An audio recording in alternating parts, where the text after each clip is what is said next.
Invitons maintenant sur scène l'auteur de Martha, Benoît Fourchard, qui échangera avec Stéphanie Dupeilly, critique littéraire pour Le Monde des Livres.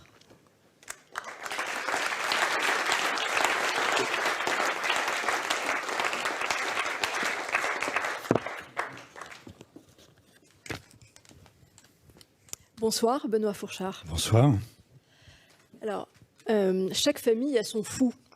Et dans la famille de Rémi, votre narrateur, cet excentrique dont tout le monde va parler lors des repas familiaux et sur qui on va faire des gorges chaudes, c'est cette fameuse Martha.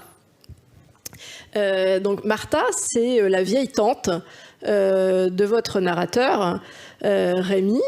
Et elle est très âgée, elle est à l'hôpital, elle va bientôt mourir. Et le père de Rémi va demander à Rémi et à son frère de débarrasser la maison de Martha, maison dont vous avez pu prendre connaissance dans l'extrait lu.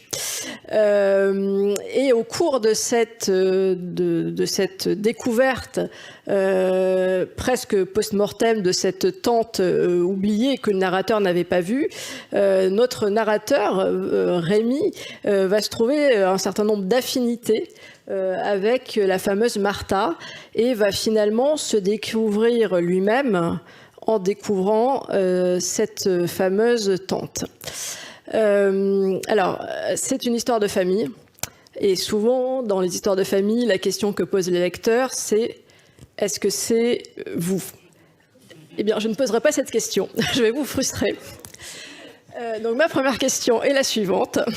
Parlez-nous un petit peu de Rémi et dites-nous qu'est-ce qui va faire qu'il va y avoir une véritable rencontre, même si ce n'est pas vraiment une rencontre physique, mais une véritable rencontre avec Martha à travers les objets de Martha, à travers ses papiers, à travers tout le bazar qu'elle a laissé dans sa maison.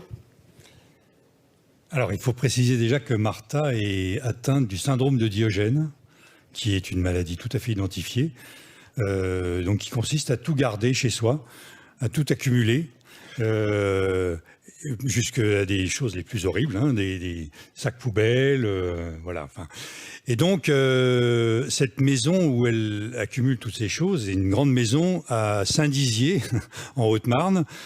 Et donc, en fait, Rémi, donc, qui n'a pas vu sa tante Martha depuis une trentaine d'années, son père lui demande d'aller nettoyer la maison parce qu'on sent qu'elle va mourir, donc il faut récupérer la maison.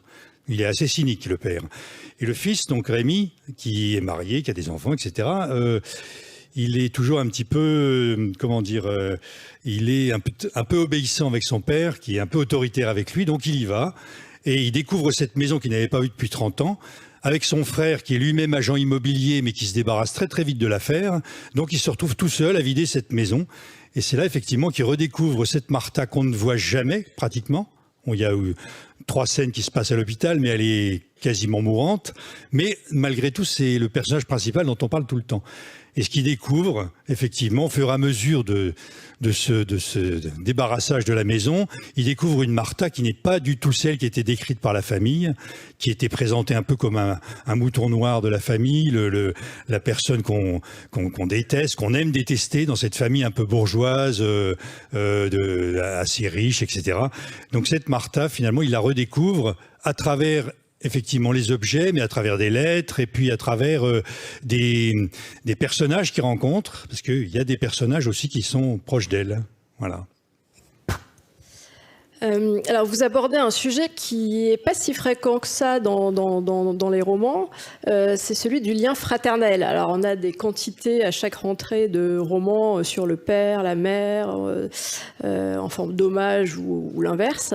Mais c'est vrai que ce lien fraternel, il n'est pas si souvent évoqué, alors que finalement, dans une famille, la personne avec qui on va passer le plus de temps au cours d'une vie, ça peut être le frère ou la sœur. Alors pourquoi, que dit pour vous ce lien de Rémi à son frère, qui est aussi un lien fait pas mal de tensions? Alors évidemment, il y a toute cette histoire de famille, donc le lien de Rémi avec son père, avec son frère et sa sœur qui a disparu, qui a refusé de... Enfin, un jour, elle a coupé totalement les ponts avec le père. Et en fait, Rémi est un peu une image du père, c'est-à-dire le père autoritaire. Et Rémi étant un personnage un petit peu falot au début et qui s'était orienté plus ou moins vers des études artistiques, mais qui n'a pas très bien réussi, qui rêve un peu sa vie. Il rêve de faire un roman graphique. Donc il dessine tout le temps et puis il n'arrive pas vraiment à s'y mettre, etc.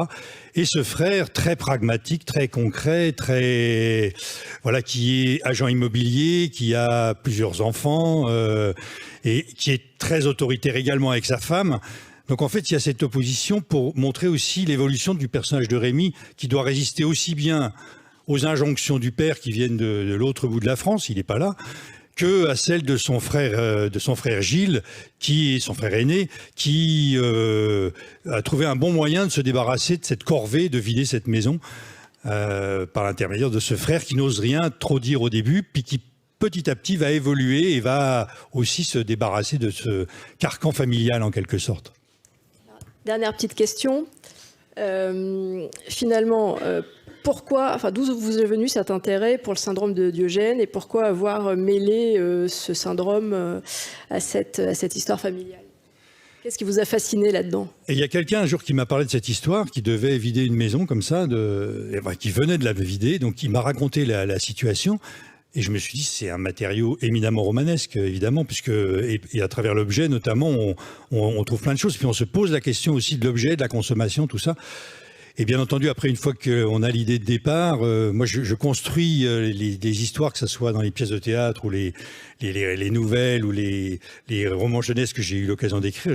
J'aime bien écrire une sorte de structure narrative assez serrée, comme une forme de scénario.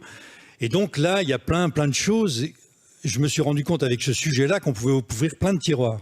Ce personnage, on découvre Martha, qui est sortie avec des guitaristes des années 70 qui sont cités. Hein. Bon, tout ça, c'est de l'invention. Hein.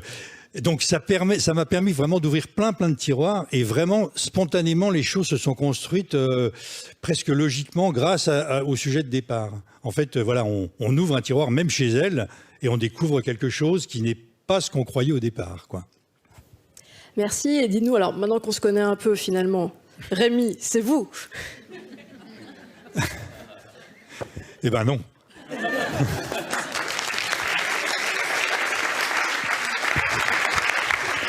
Merci. Merci beaucoup, Benoît et Stéphanie.